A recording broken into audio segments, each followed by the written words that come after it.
2019 में तो मोदी जी 303 सीट जीत गए, डंके की चोट पे सिर्फ बीजेपी, एनडीए की तो और ज़्यादा है। इन लोगों की हेकड़ी निकल जाएगी फिर दोबारा 2024 में। सारे के सारे परिवारवादी ठगबंधन है और इन लोगों का भविष्य सिर्फ और सिर्फ हार है। कोरोना काल में ट्रॉमा सहना पड़ा, केजरीवाल ने कहा यूपी बिहार के लोग अपने घर चले जाओ, उनके किराए माफ़ नहीं करे। और आपको पता है पंजाब में अभी भी कर्ज में डूबा हुआ है पंजाब, और भगवंत मान बार बार प्रधानमंत्री से अपील करते हैं हमें थोड़ा कर्जा दे दो। केजरीवाल जी के हाथ में जैसे ही पावर गई तो इनके सौरभ भारद्वाज या कोई एक दो नेताओं ने मिलके जो विजिलेंस की फाइलें हैं, जो कि केजरीवाल के शराब घोटाले और घोटालों की जांचें चल रही है, उन फाइलों को रातों रात 2 बजे गायब करना शुरू कर दिया।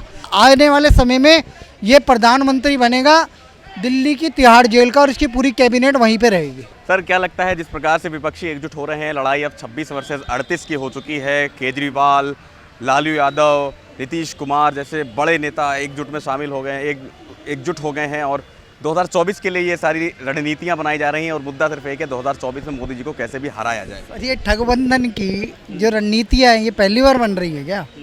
2014 में नहीं बनी क्या? 2019 में नहीं बनी? 2019 में तो मोदी जी 303 सीट जीत गए, डंके की चोट पे सिर्फ बीजेपी, एनडीए की तो और ज़्यादा है। और इस बार बताया जा रहा है एनडीए 400 पार सीटें जीत रही है। अब की बार तीसरी बार मोदी सरकार, और डंके की चोट पे 400 पार।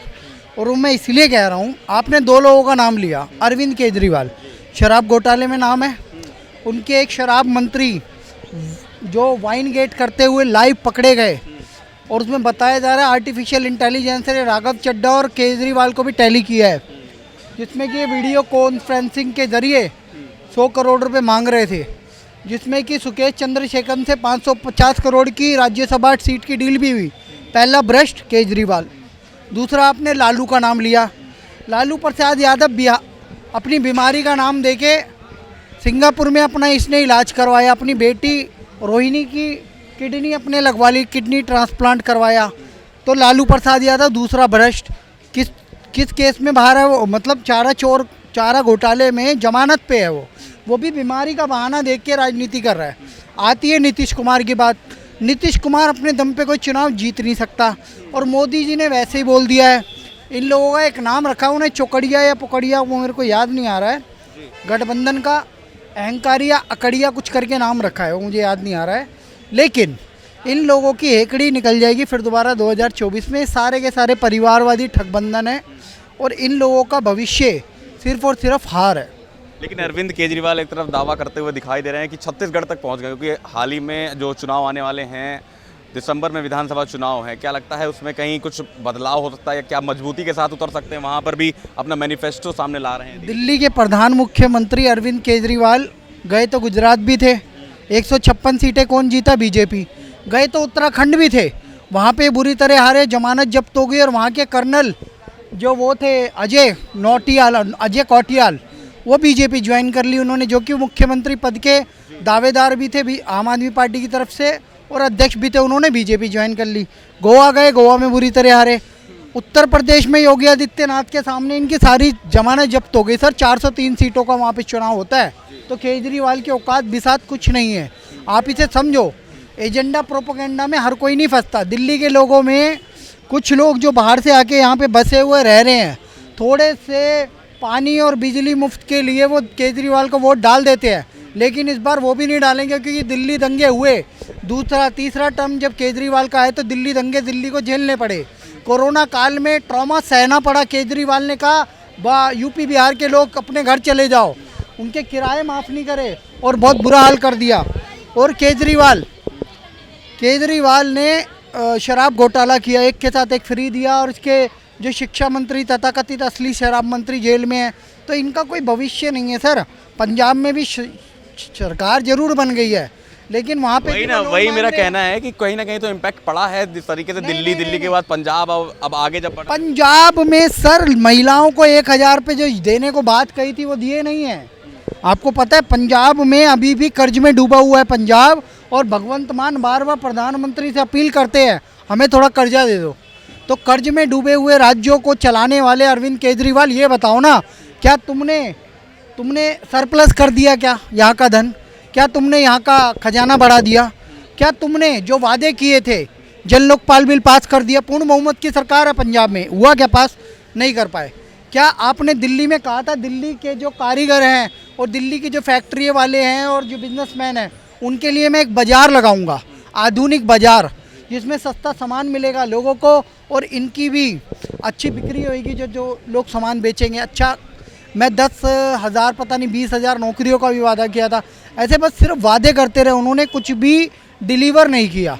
और जिस बात पे ये शीला दीक्षित को कोसते थे, तुमने घर में एसी लगवा लिया, खुद का इसने 50 करोड़ का शीश महल बना लिया, आप जैसे पत्रकारों की एंट्री बैन कर दी। क्यों कर दी? क्योंकि शीश महल के अंदर 20 लाख का कारपेट लगा है, 18 लाख के पर्दे रखे हैं, करोड़ों रुपए के संगमरमर के पता नहीं क्या क्या लगवा लिया इन्होंने, 22 घर तोड़ के वो घर बनाया गया है और हर पर्यावरण की हर बात को ताक पे रख के उसने वो घर बनाया है। और बताया जाता है कि कुछ बजट इसने ऐसे पास करे हैं जो कि एलजी के पास फाइल जाती है 10 करोड़ से ऊपर की, 990 करोड़, बताओ, नहीं 9 करोड़ 90 लाख रुपए के बिल, ऐसा भी बिल बनाए हैं इन्होंने। तो ये केजरीवाल सिर्फ सत्ता भोगने के लिए आए हैं और दिल्ली को लूटने के लिए आए हैं, देश को लूटने के लिए आए हैं। और इन्होंने सहयोग भी लुटेरी पार्टी कांग्रेस से ही लिया पहली बार जब सरकार बनाई। अभी भी जिन लोगों की ये सबसे ज़्यादा बुराई करते थे मंचों से, आज उन्हीं के साथ ये खड़े होके, आज उन्हीं के साथ ये केजरीवाल खड़े होके लालू के साथ गले मिलते हैं, राहुल गांधी के साथ हाथ मिलाते हैं और जितने भी घोटालेबाज हैं उनके सामने शरणागत रहते हैं। तो ऐसे केजरीवाल से हमें कोई भविष्य दिखता नहीं है, खुद घोटालेबाज है।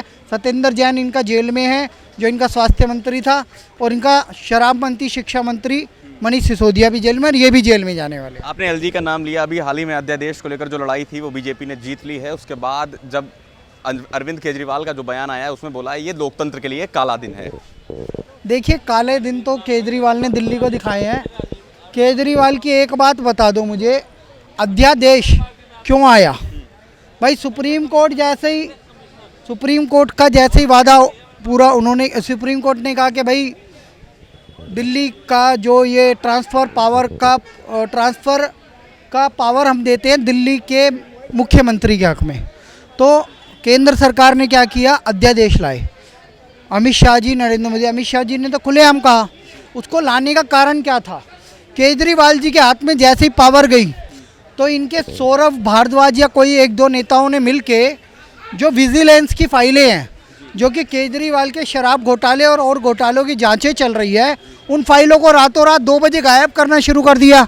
जब वो फाइलें सीसीटीवी में जो इनके पाप नज़र आए, उस पापों को देखते हुए सरकार ने अध्यादेश लाए कि ये पावर इन्हें देना गलत है, वो पावर एलजी के पास ही रहनी चाहिए ट्रांसफ़र की। क्योंकि अधिकारी जो इनके घोटाले नोट करके बैठे, उन्हीं अधिकारियों को अगर तुम, अधिकारियों के जो तथ्य जुटाए हुए हैं, जो घोटाले तुम्हारे पकड़े हुए हैं, जो ऑडिट पकड़ी, अगर तुम उनकी फाइलें ही गायब कर दोगे केजरीवाल, तो तुम पे भरोसा कैसे होएगा? तो केजरीवाल फर्जीवाल है।